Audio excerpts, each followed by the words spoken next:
And I'm back. Greetings, everyone. Welcome to the fourth episode of Freedom Alternative Interviews. I'm here with Mr. Mikkel Clair Nissen, Denmark-born author, because he doesn't like to be called Danish, and we'll learn about that during the interview. Mr. Nissen is the author of the book Manipulation, the Weapon of Guilt, Collectivism Exposed, which you can get for free on Amazon or on his website, manipulation.com, in audiobook and Kindle, whatnot, or in paperback, but that's for money. Mr. Nissen has been dedicating his time to studying the psychopathology of narcissism, as I would put it, or narcissistic personality disorder, and some of the results of that scholarly effort of his are to be found in his book. And we'll talk a lot about his book and Mr. Nissen's general philosophy and worldview. So without further ado, welcome to the show, Mr. Nissen. Thank you, and thanks for having me. I look forward to this. All right, so yeah, let's stop wasting time and let's get straight to the business. Given that most of my audience is likely not aware of you and your work, please tell us more about yourself. What is your background? Well, first of all, I don't find myself important. I think the whole aspect of freedom is more important. But yeah, well, who am I? Who am I? Well, I'm a guy who, like most other people, were brainwashed. You grow up in a society, your children, your parents teach you what they think is right for you. And I guess I traveled around the world and started connecting certain dots. And eventually I returned to my own country. And luckily at that point I had married a woman who had unfortunately been abused by her own brother, and so had developed a disorder known as narcissistic personality disorder. But uniquely, over years of researching, of course, I found certain traits in myself. And basically, years prior to coming back to Denmark in 2008, I had, a few years experience at that point in narcissism, and I'd done self-analysis or excessive self-analysis, and tried to work best I could with my today ex-wife. So in other words, it was I don't know if you call it like a slap over the face, coming back. And I think the fact that I viewed my country from the outside, gave me that slap over the face, and I had to write a book about it. And eventually it became Manipulation, the Weapon of Guilt, Collectivism Exposed. So who am I? Well, I'm just a guy who was a socialist, and, like everyone else, brainwashed. I mean, you can only be what society teaches you, and if the grass is green where you are, I mean, how can you have any other assumptions? So I guess over years and years of studies and certain things connected, I became a man that realized that the abusive nature of what socialism is. And let's forget the term socialism, because I mean, what are we talking about here? We're talking about collectivism, which is basically fascism, socialism, all forms of subjugative systems out there. We could go into the core nature of what makes the difference between the individualist or being individualistic, yes, or the collectivist. How did you come to view the world in terms of collectivism versus individualism? Well, over years of studying narcissism, and do understand that studying narcissism means I study narcissism in myself. Over years, I realized that by studying narcissism, one slowly moves towards healthy personal boundaries. Whereas when you're driven by egocentricity and narcissism, sociopathy, and so forth, those severe levels involve bad boundaries. But when you attain a level of healthy personal boundaries, more or less you've actually achieved what is known as egoism. And I know that the world around us is trying to stigmatize the notion of egoism.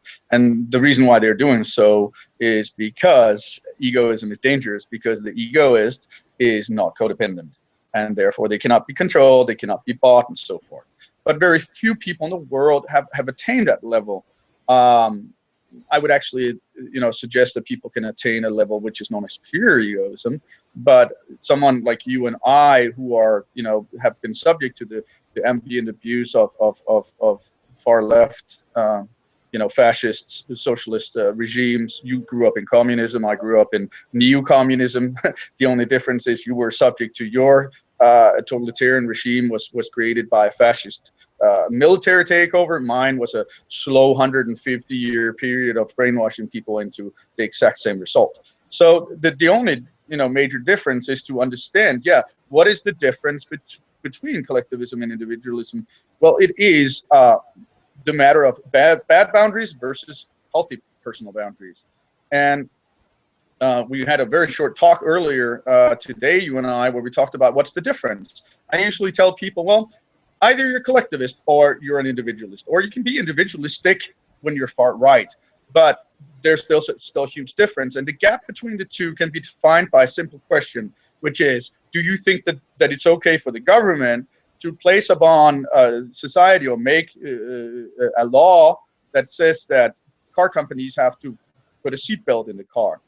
And if your answer is yes, you have basically engaged yourself in crony capitalism. Because if I had a company that was to, the producer of seatbelts, they would be in my favor, or to get you to make that law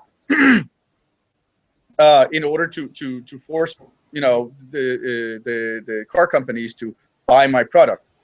Also, what you're telling me, if you think that most people, there would be a story behind why it should be forced to have seatbelts in a car, and that's basically the moral argument of the collectivists, that people are so stupid that they cannot figure out to put a seatbelt on themselves. So they would have to be protected against themselves by force. Yes, and because if they they're too disagree, they stupid should to understand it. And I agree, they're children, but it doesn't mean that they shouldn't be treated like adults and learn how to grow up. So the main point is, but for you and I, we both understand this from an individualistic perspective, that I don't have that inherent right.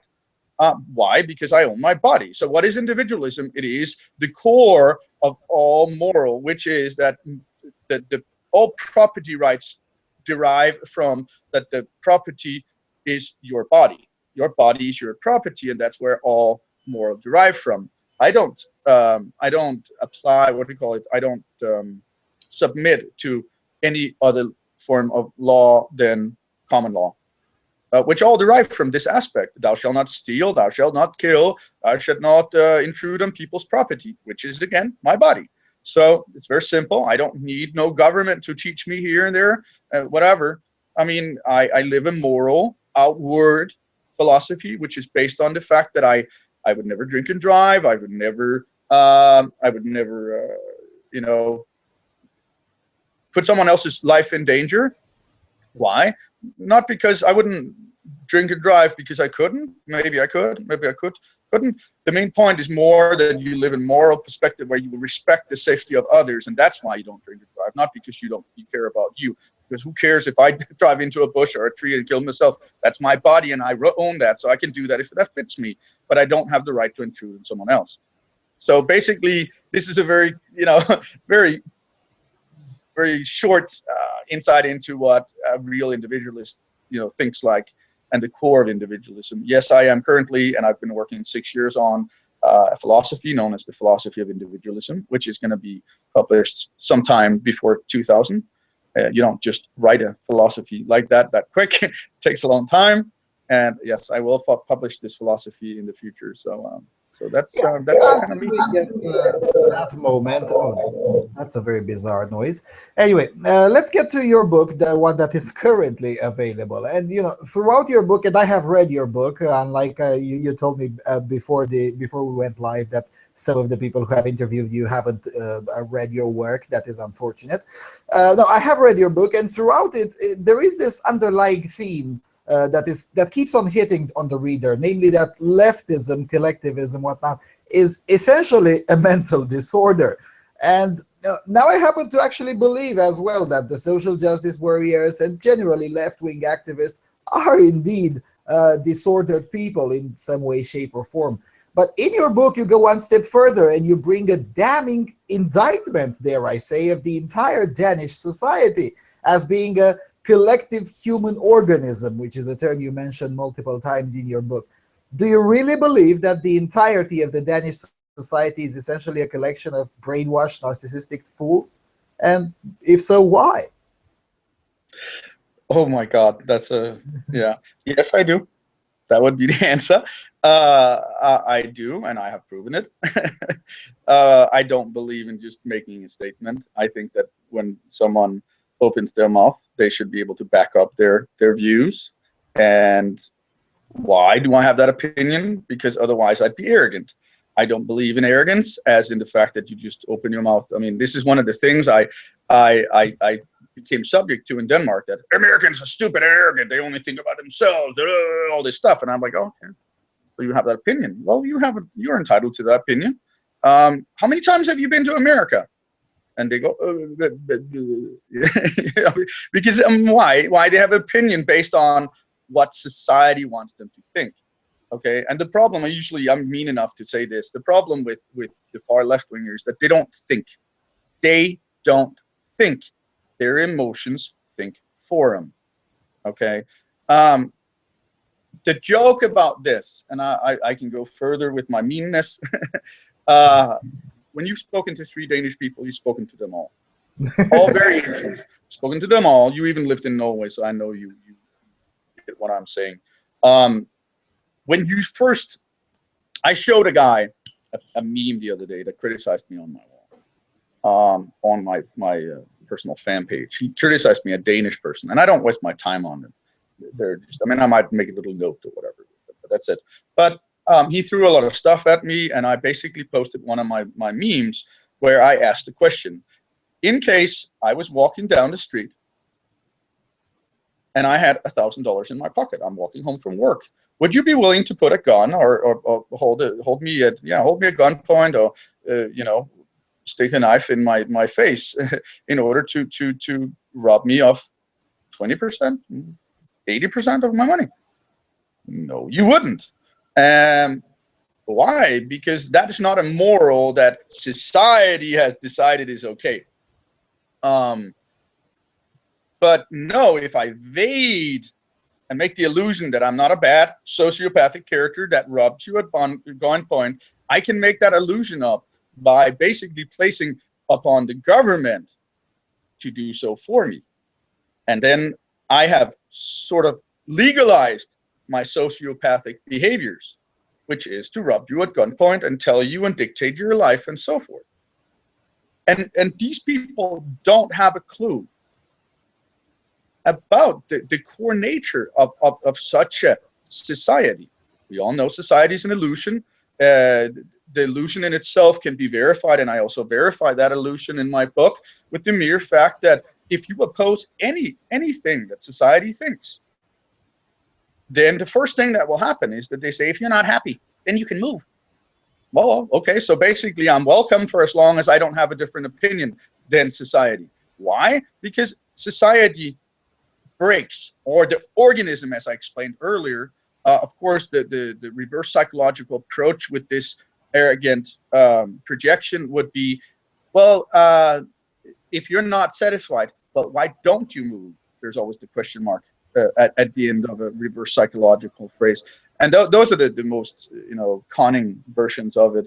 But when you've heard it, I've lived 6 years in Denmark. I left for America to seek asylum about half a year ago. I have just been in contact with my lawyer 2 days ago, and he believes I have a clear-cut case of political persecution. They're not using my absolute.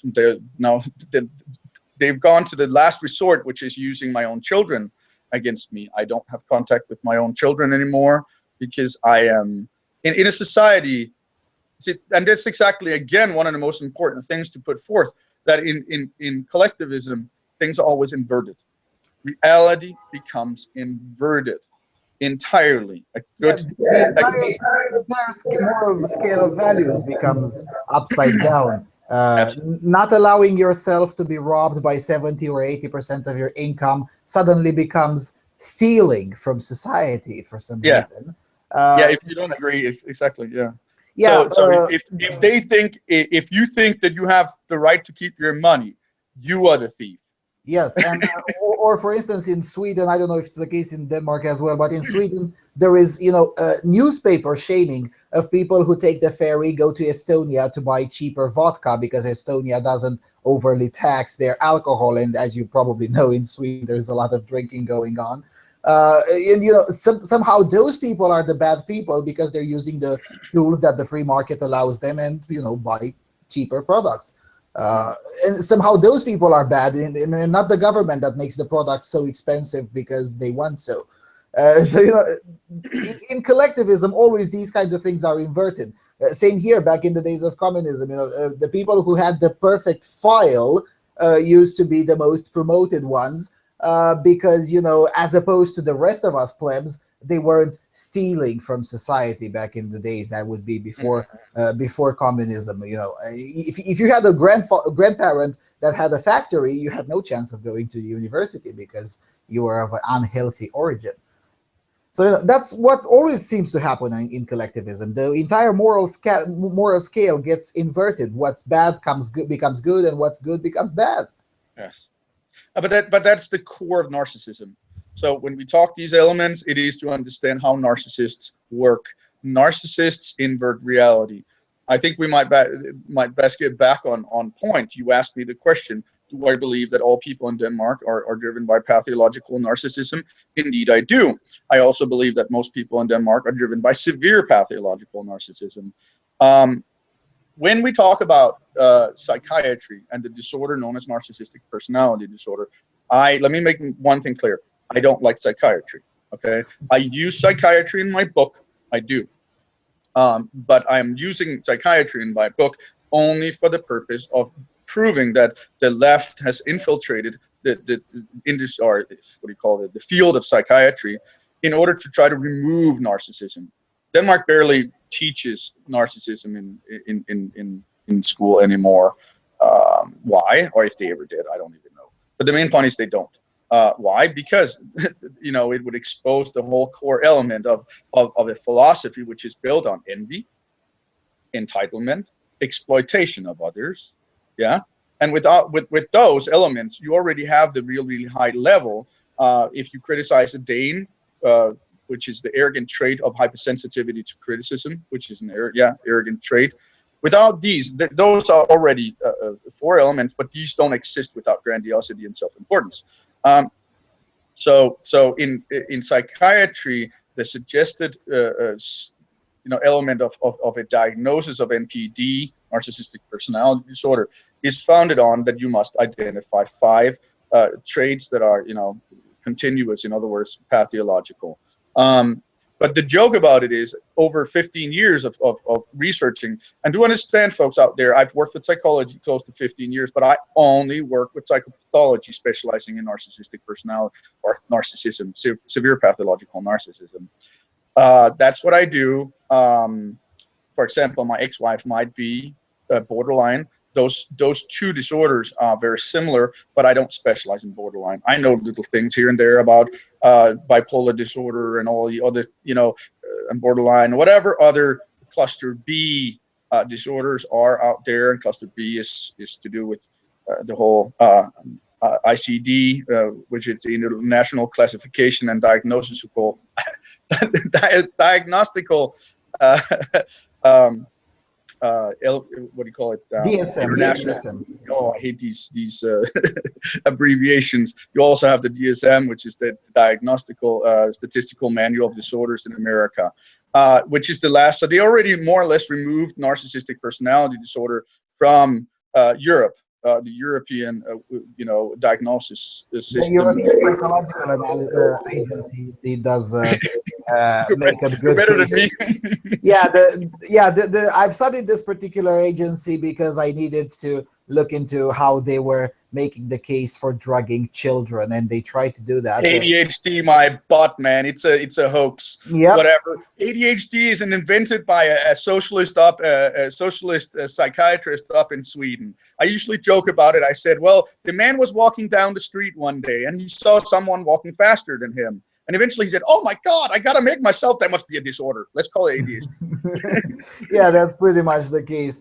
Now, let's get to shift gears a bit on how this is inflicted. because in your book, you make the case that the prevalence of Marxism or collectivism itself, or better said, Marxian style of analysis or thinking, in combination with democracy, does tend sooner or later to inflict these disorders upon the populace, and that this has been in the making essentially for the last 150, 170 years in Denmark.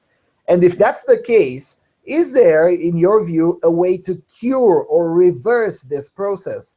And if yes, what is that way, and how could it be implemented? Well, I already explained that earlier in the interview, that the only key is individualism. It is self-analysis. All right, and how do you implement individualism? How do you make individualism so common so as to reverse the process of inflictment of narcissistic disorders upon the populace?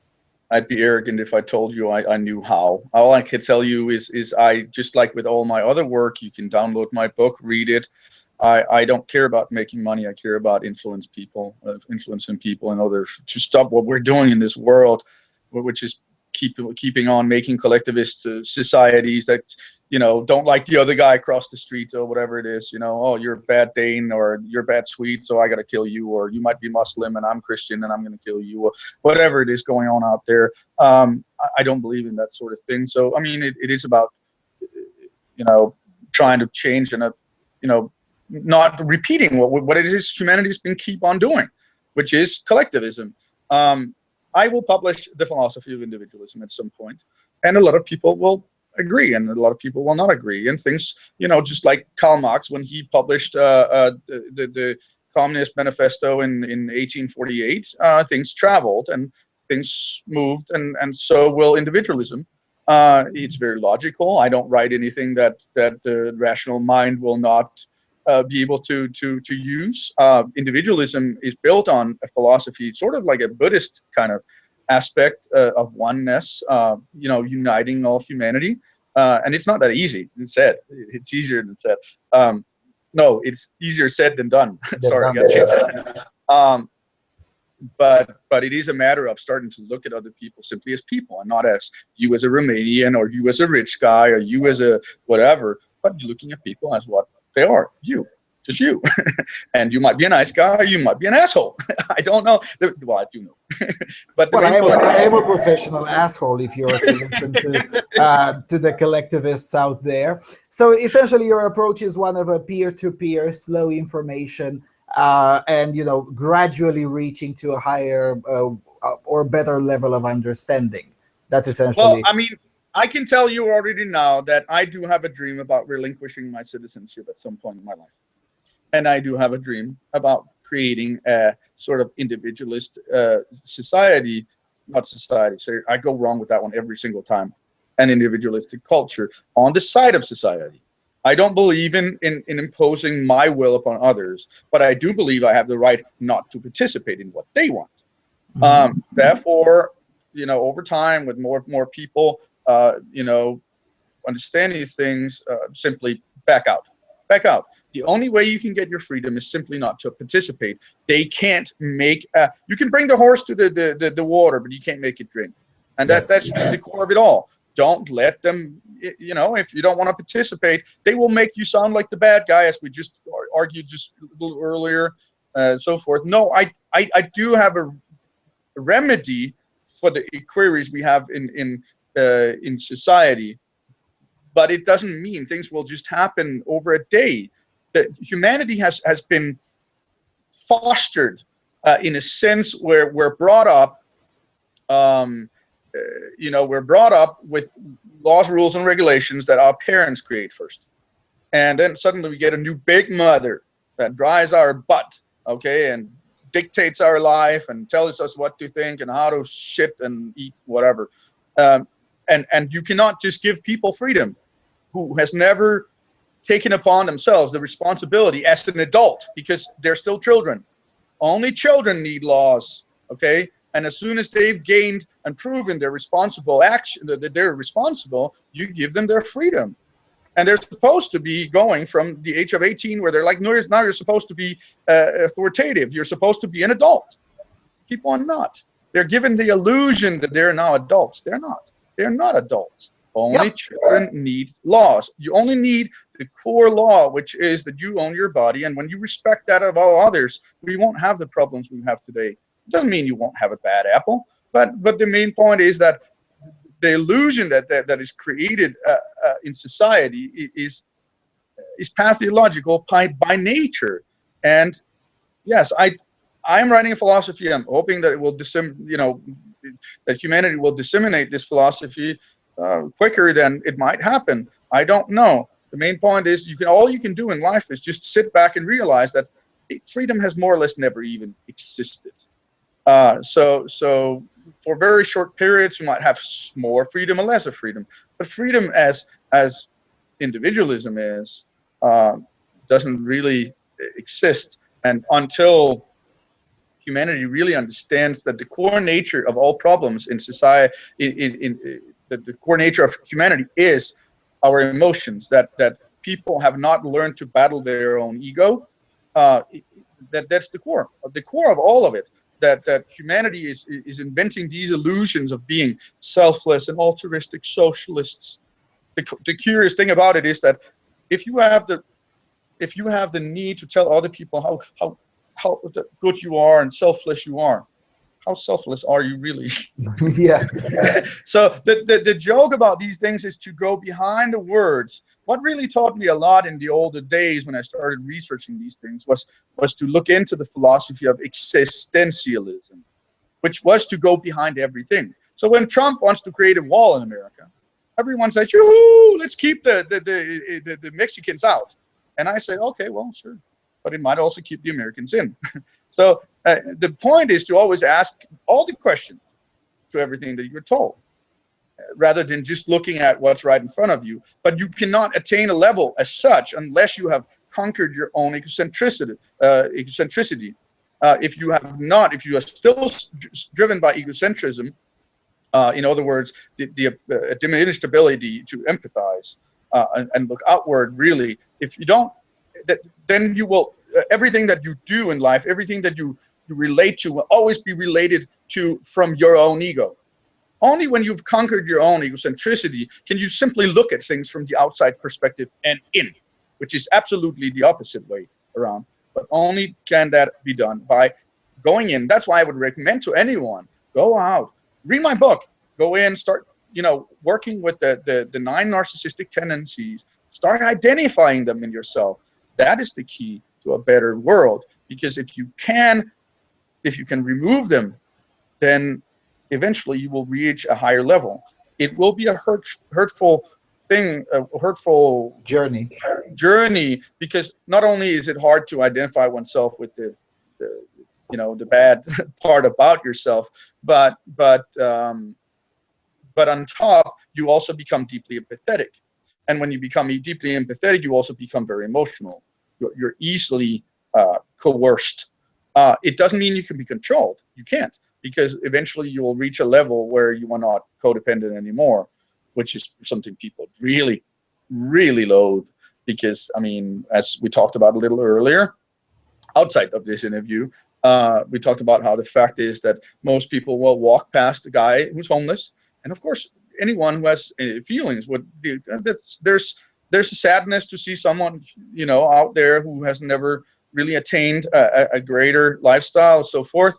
But the point is that most people walk past them and they feel guilt, and that's related to the codependent part, where they might give them money, but they're not really giving them money because they are genuinely caring for this person. They're giving them money because they will, if they don't give them money, they will feel bad about themselves. In other words, it's not genuine. It's not genuine whatsoever. They're simply not giving. Where someone who's an individualist will simply give because, oh well, in this case, I feel like giving. I do understand that right around the corner there might be 10 other people living in the street. You can't feed them all, man. I mean, and it's not really your fault. Yes. Most of society subjugates itself, and I cannot what do you call it? Put myself down for the wrongdoings of what people do to themselves. It is a matter of choice. If you choose to battle your own war, I have little, what do you call it? evils in my closet too. Skeletons in my closet. Well, they've taken my children from me now, okay, which is hurtful. I have a little tendency to start drinking. That means I have a couple of beers at night now, in order to basically kill the emotions a little. It's hurtful. They have taken the absolute, the core of everything I am. My children is my life. I mean, when people understand the core of why we are even here, they would quickly become feeling very insignificant, because we're born for one single element, and that is to survive and reproduce. I've already reproduced, but they've taken my kids, which is the most important thing in my life. And I knew this would happen. I knew this many years ago, that the government of Denmark would go this far. And I made the choices, but it doesn't make it. It doesn't change the fact that it doesn't hurt like hell, really.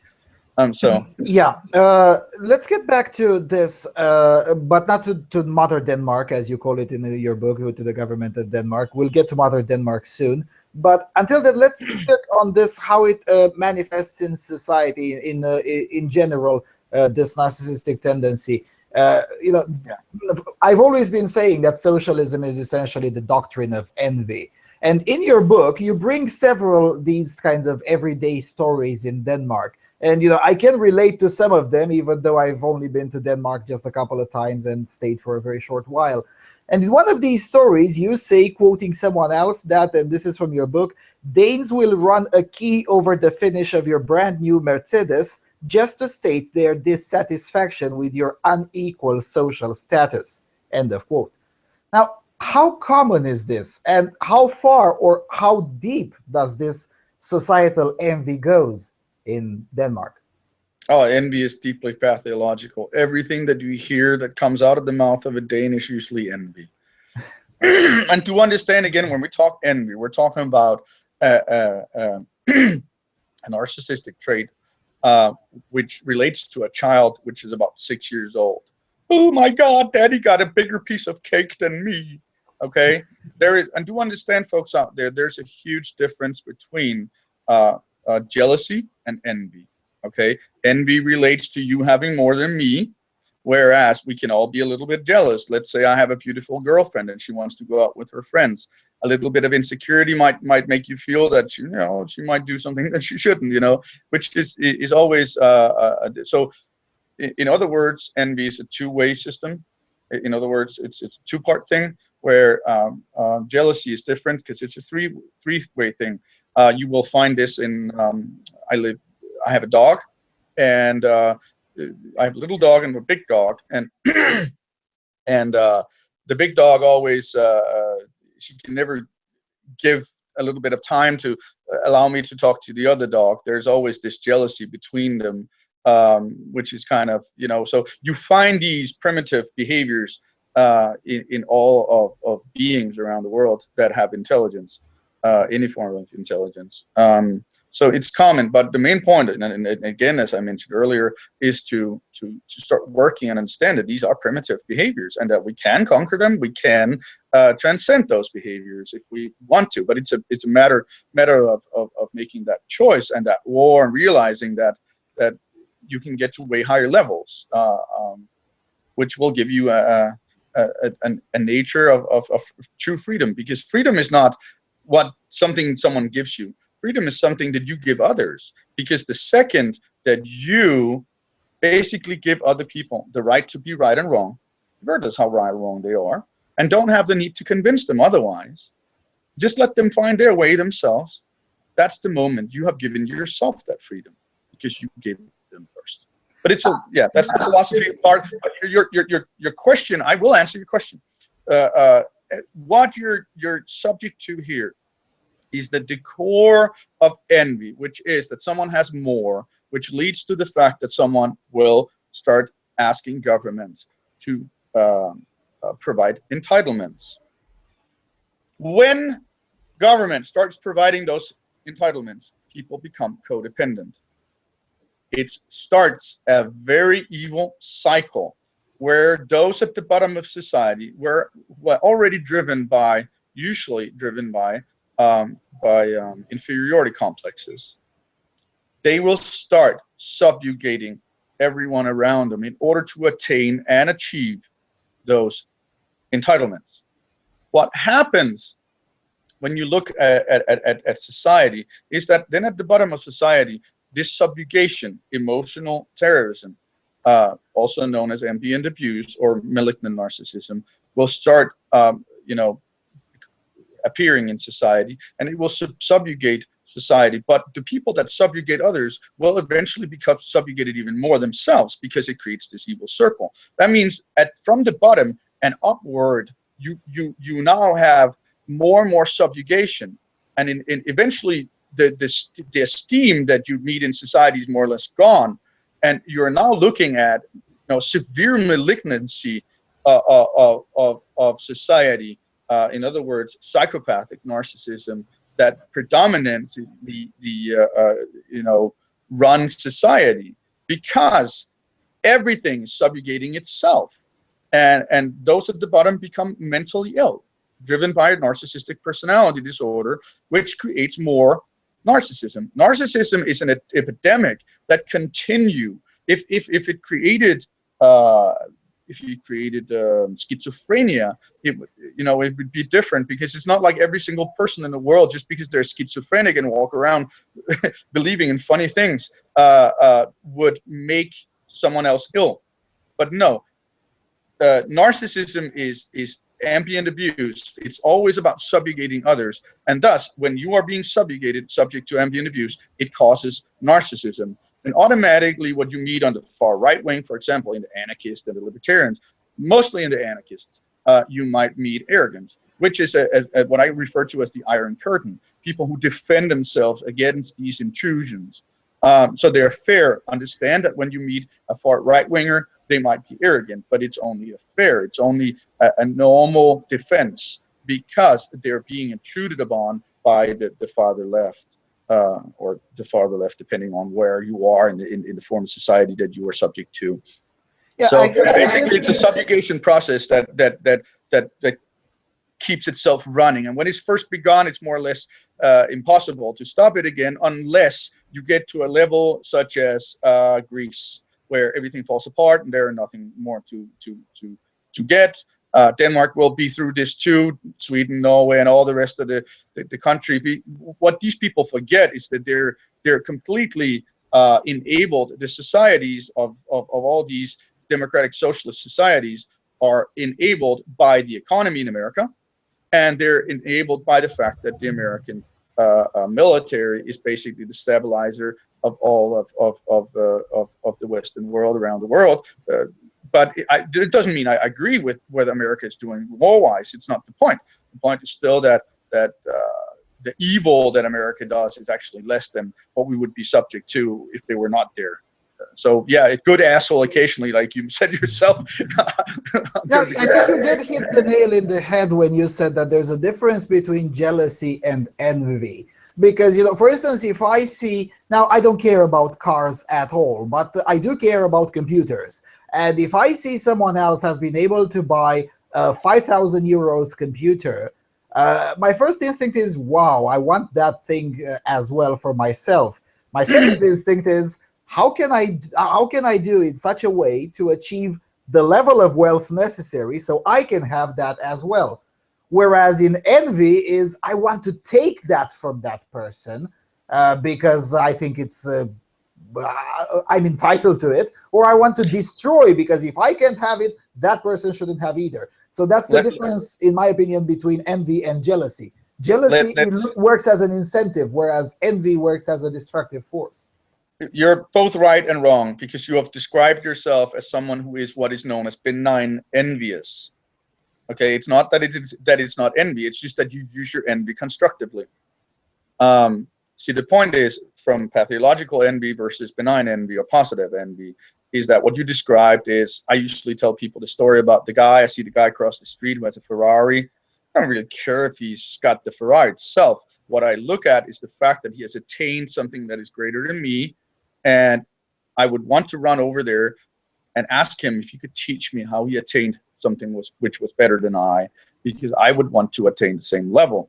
Where someone who is pathological and pathologically envious will try to subjugate someone around them, or try to attain it by some kind of exploitation, such as infiltrating a government for the purpose of blackmailing that rich fellow.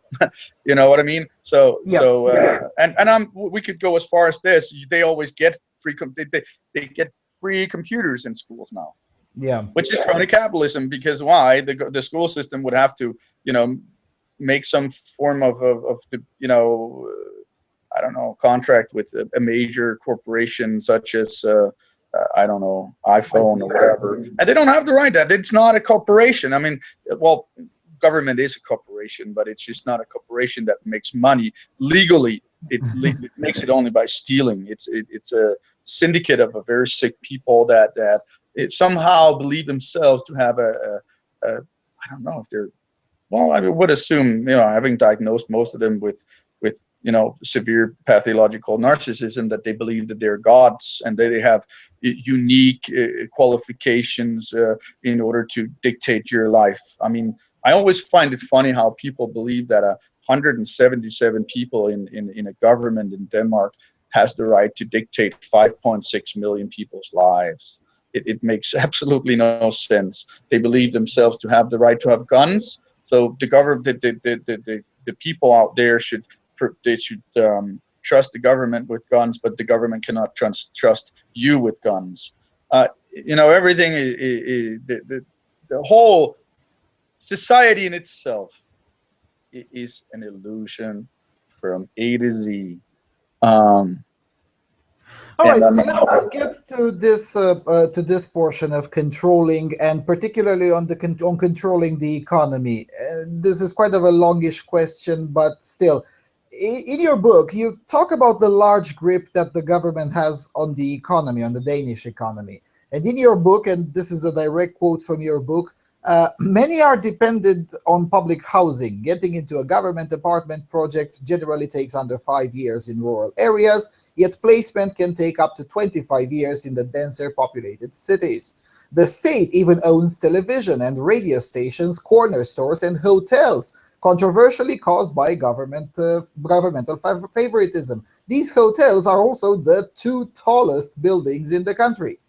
Now, recently, the Danish Prime Minister, Lars Løkke Rasmussen, has come out against the US presidential candidate, Senator Bernie Sanders, whom I call a dangerous Bolshevik. Senator Bernie Sanders has kept on characterizing the Danish economy as socialist, claiming that, the Danish Prime Minister claimed that he's offended by such statements and that Denmark has a market economy. Yet, when I read in your book and then I looked into the size of this public housing program, for instance, it's almost as big as the exact same program used to be back in the days of communism here in Romania.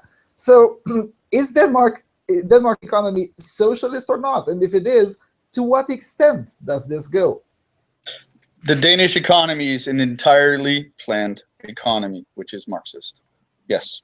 It is socialism, and the joke about it is that most people don't realize that Karl Marx originally is quoted for saying that the road to socialism, the road to communism, the road to communism is democracy, or democracy is the road to communism.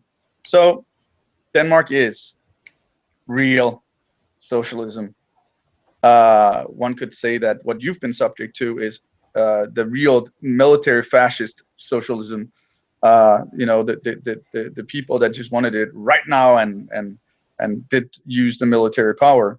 I mean, there is not much difference. The outcome is the only outcome is that the Danish people are subjugated to such extent that they love their servitude. They love being subjugated. They have Stockholm syndrome. They don't call it Stockholm syndrome for nothing, don't they? I mean, every time I speak to a Scandinavian, exactly. Every time I speak to a Scandinavian that actually likes the place, I'm always astounded because back in communism, most of the people you would meet on the streets in '88, for instance, did not actually believe the party propaganda, and they were like, "Oh yeah, that's probably most of it is bullshit, if not the entirety of it." Yet when you walk down the streets of Stockholm, most of the people you encountered actually do believe the party propaganda, which is astounding. Yeah. But that's why I'm saying, that's also why I refer to Denmark as the perfect totalitarian society, because they have created an illusion of freedom, which is unique. These people can travel away. But what they've done is they've implemented in these people's minds an absolute subjugative control over them, where these people know for a fact that they will never be able to criticize Denmark. Therefore, they will go abroad and they will find and try to pinpoint every single thing that is bad about another country. Of course, the bushes were greener and the beach were nice and so forth. But man, the food was bad and wasn't as good as the Danish food. And no, everyone was this and everyone was that. And they'll come home and try to get narcissistic supply from the others about telling everyone about how bad it is in order to make it seem like the illusion of Denmark is so great. That's the whole joke about how you brainwash these people to this perfect extent. To get back on the point, you asked the question about how is Denmark, is it How socialist? socialist? Yeah, it is. I mean, I think the point about this whole game is to use all these terms so they confuse us. Who cares if they call it communism? Who cares if they call it socialism? The only difference between socialism and communism is that communism fails a little quicker because every single one is the same class. In other words, the incentive is completely gone. When you look at China, they started off as a military takeover creating communism. In the 70s, I think it was, they started moving towards socialism. Social in socialism defines that socialism allows social class differences because it's the only thing that can compete with capitalism. In other words, by allowing at least some part, to some extent, social class differences, you will create an incentive, which is I can become a little richer, but they will of course take more or less everything from you if they can through taxation. So they basically loosened the rope around the neck of the Chinese people in order to make sure that a revolution didn't happen. So that's basically the only difference. But so if we look at political scale, you look at if you go and you meet the centrist, from the centrist and the entire left wing, that's Denmark. Okay, so we started the far right in my country. This is the far right, which is center left, which is known as the liberal, okay? These people are basically fascists, but they're democratic fascists. In other words, they call themselves social liberals. They believe in a big government, which has nothing to do with right-wing ideals. Nothing, because right-wing ideals are built on minimum government or minimal, small government. So they are fascists. They call themselves the blue bloc and the right winger, which is again an illusion in order to create the illusion that there is a right wing, even though there isn't. It's all left wing. They are the fascists. They're democratic fascists. In other words, they're known as social liberals. Then you move on to the social democrat and the Fabian socialist and the communist and so forth, who all pretend that they love democracy. Yes, they might have the illusion that they do, but if they could change it to otherwise, they would.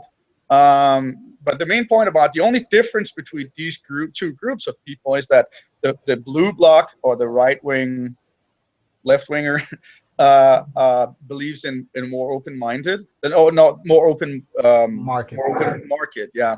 Whereas the left winger believes in an entirely planned economy, and that's basically the only difference between the two. Yeah, you said in one of your videos that if Barack Obama and Bill Clinton would run for prime minister in Denmark, they would both lose because they were too right-wing for Denmark. They were too far right-wing, indeed. Yes, that's the joke about it all. It's absolutely true. I observed the same phenomenon in Sweden. I mean, allegedly the far right in Sweden is very demokraterna. Yet these people believe in increasing the pension system, increasing the taxes on newcomers and things of that nature that have nothing. They want free education. They want free this and free that. It has nothing to do with the alignment of what a right-winger would think about. And make no mistake, I am no right-winger. I am an individualist. I am outside the paradigm. Okay? You can see yourself as outside the paradigm the minute you answer no to the question on putting seatbelts and dictating people's lives. That's where you move outside that paradigm. The whole joke about how these illusions are created in Denmark, they call themselves a socialistic democracy. A right-winger would not believe in democracy. They would believe in a republic, a sort of system, usually, in order to make sure that regions were, in other words, like in Germany, more independent, in order to make sure the government cannot dictate, because that's what the republic does. It divides the power out with a centralized government. I don't believe in that system either, but it's at least the better system, and especially the American, because it's a constitutional republic, which was founded on, as the first social experiment in the world, that was founded on individualistic constitution, that was individualistic or individualism to some extent. So the whole overall query with the political paradigm is that it's an illusion. There are, if you're ever told that by someone in Europe that they're a right winger, don't believe them. I've debated libertarians in Europe, and they're left wingers generally. Most people that talk about being socialist, they're really the real anarchists. They're really the ones that will, destroy everything in their path, and they don't really care if they're troublemakers, which is the way I look at an anarchist. I look at someone who just wants to make trouble and revolution and get their way. That's not what I want. The point is to realize these boundaries between self and other. I, as an individualist, do not want to participate in society, but I don't force you to stop having your society. I just take away your ability to force me to participate. Okay, so I can live on the side of society without intruding on you, and I demand that you don't intrude on me. It's pretty simple. Where an anarchist would just try to destroy everything, and then you end up with the same crap within 14 days again. So yep. The anarchist, in my opinion, is the troublemaker, where I, as an individualist, is someone who has an end goal, but I do understand that it's not something you just create. It's a goal, and it's a realistic approach where you have to understand that things take time. You can't just have what you want in 14 days. All right. Since we have around 10 minutes left, let's get a little bit to European politics. Recently, the British Prime Minister, David Cameron, has announced a date for the UK's in-out referendum on European Union membership. First of all, what's your position on the European Union in general? Now, I know you mentioned a thing or two in your book, but you haven't gone in depth about it. And how would you advise the Brits watching us to vote, if you would advise them to vote at all? Well, I think the whole joke about EU, first of all, is the fact that EU was created in order to supposedly stop anything from occurring like the Hitler regime and so forth. The joke about it also is that the EU is a market which basically keeps out Africa. So when all these socialists talk about, oh, we should take care of people starving, blah, blah, blah, blah, blah, they're the ones that are keeping Africa from, making a functioning society that can export merchandise to Europe. Because what Europe does, or the European Union creates a unity where if you grow fruit, let's say oranges in Spain, and it costs you 10 cents per orange to produce it.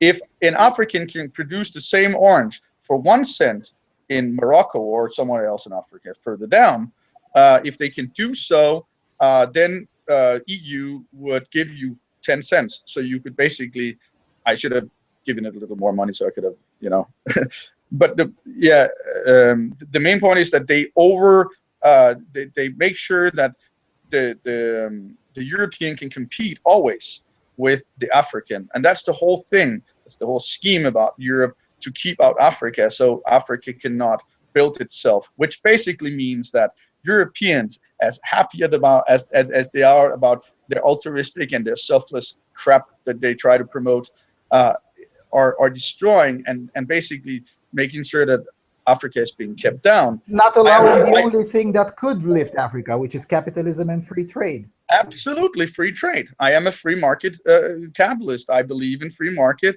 I had a guy the other day tell me that he believed in free market, but with restrictions from government. I thought, what the heck is that? That's oxymoron. Well, it's either free or it isn't. You can't have both. Either you have control or you don't have control. So the main point is, I do believe in free market. And I believe that with Africa too, so we can get Africa up and running and get them to become, a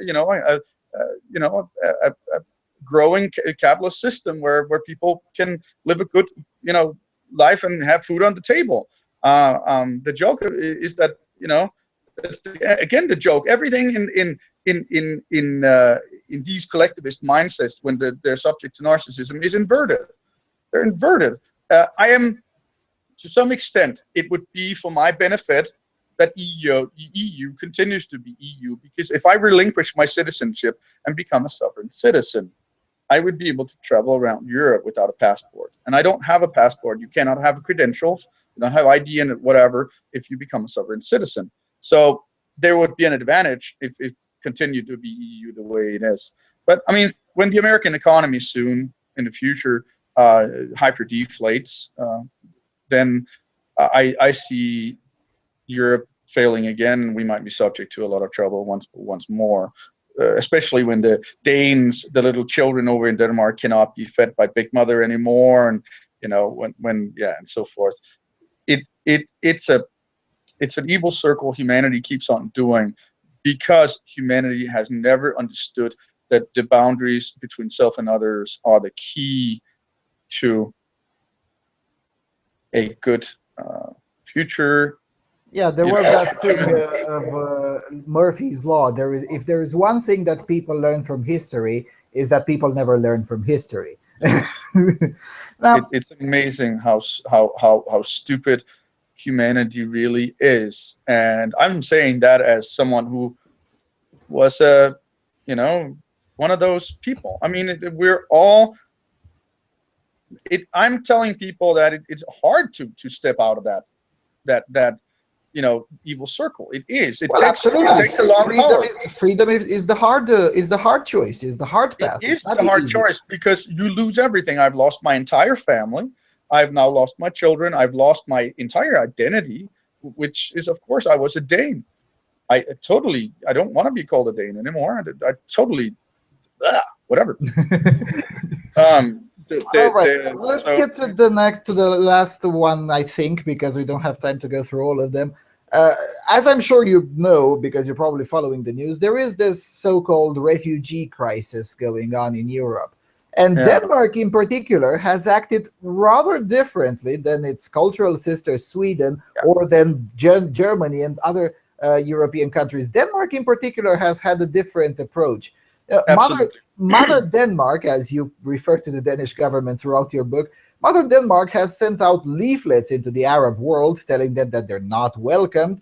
And the government also passed an order to seize the asylum seekers' valuable goods in order to pay for their housing. And even the refugees themselves eventually staged a demonstration to be allowed to leave Denmark and go to Sweden or Germany.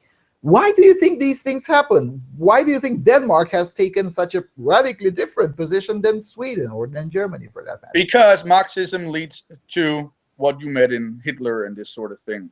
I think it's the second largest political party right now are the nationalist socialists. Yeah, the Danish People's Party. Yeah, the Danish People Party, which is basically the equivalent of Nazis.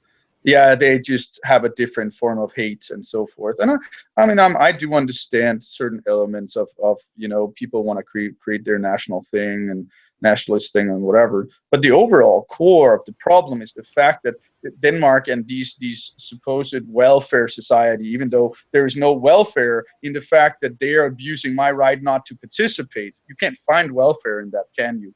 I don't have the welfare, and there's no social equality in abusing me and my right not to participate. I don't see the equality in that. My equality is the fact that you're born with this. But the main overall query is that there's a huge trademark hanging right over Scandinavia that says, come and get this and that, because Mikkel Clair Nissen is going to work for you and pay for it for you. No, I'm not your slave. I don't want to be a slave. I don't care what argument you use against me. The far left wing is the epitome of evil, the filth of this world. And I mean, I would surely clap if they do themselves a favor of committing their own, I don't know, kill yourselves, man. Kill yourselves. Yeah, you do the world a favor and leave the freaking rest of us alone, who actually wants to live a life where we do care about each other and about the rights that other people have, and not what we just want because you want some benefits and because you want a computer that someone else has that is more expensive, whatever. I mean, they're filthy. I would say that the modern Denmark has actually understood that you cannot have open borders and a welfare state. You have to pick one. Because, you know, if one wants to solve this refugee crisis, as far as I'm concerned, I'm like, cut the entire welfare bullshit, and yeah, you can come in. Oh, you cannot integrate, you cannot work, tough luck. Well, I mean, to most people who talk about this whole migration problem, it's also the fact that instantly these migration problems creates new troubles, because we're talking about cultures that completely clash.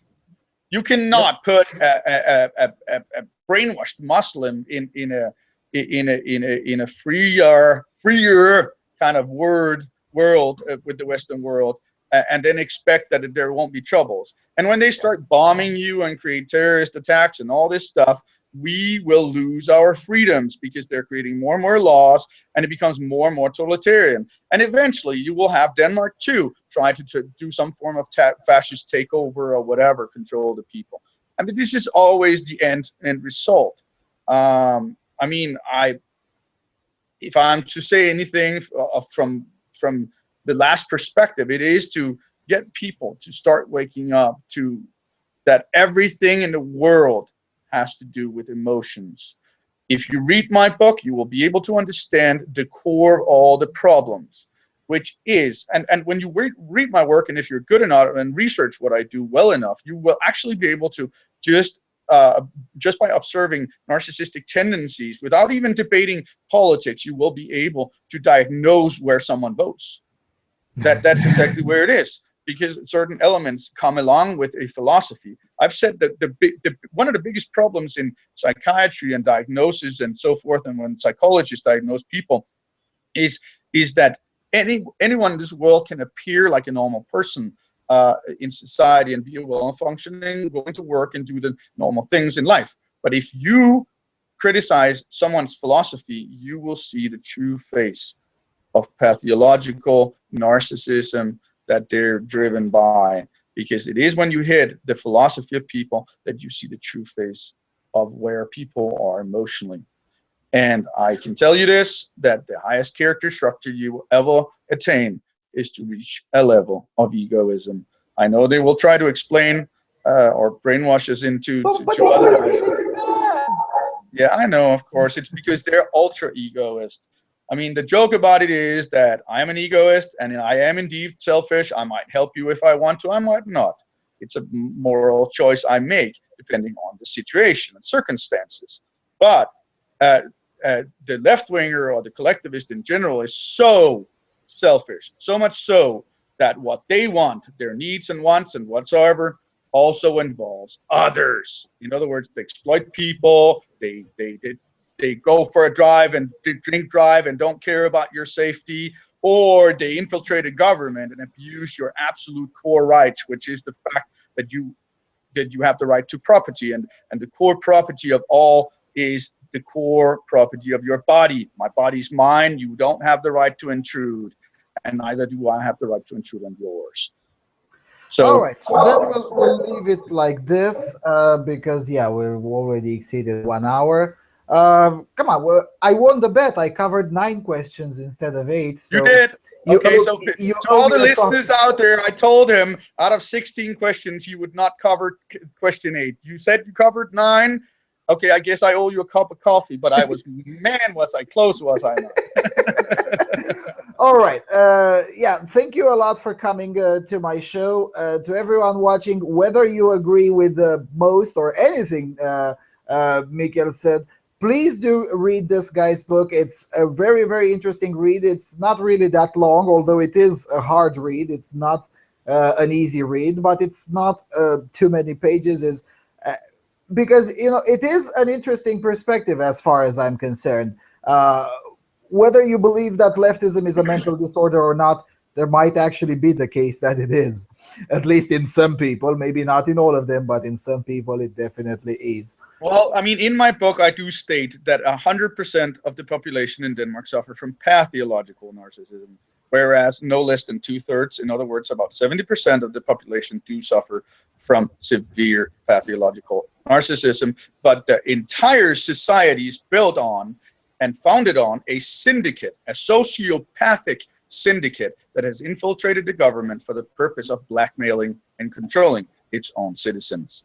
So well, you do admit that there are around 30,000 individualists in Denmark. That would be 0.7%. No, I am admitting that there might be about 30,000 people who are outside or on the right wing, but you would be exceptionally unique if you did not suffer from pathological narcissism in a society where there's as constant and as much ambient abuse as a society such as Denmark. If you did not suffer from that, I only see one other alternative, and that is that you have no empathy. Okay, in other words, you would be a sociopath. That's the only other option. If you can be subject to this ambient abuse on such a constant basis and not be subjugated emotionally and start developing narcissism yourself from it, you couldn't have emotions. That would be simply impossible. I understand. All right. Then with that, with all of that being said, I hope that there are some myths about Denmark that have been slightly dispelled. I'm going to keep on pushing on these things, on dispelling the myths surrounding Scandinavia. I would like to have the last word here, actually. Yes, by the fact, as you mentioned, the fact is the book is available at manipulation.com. You can download it. You did not mention the fact that I also have a freely available audiobook out there. You can find it on my YouTube channel, but you can find a link to the YouTube channel and the audiobook on manipulation.com also.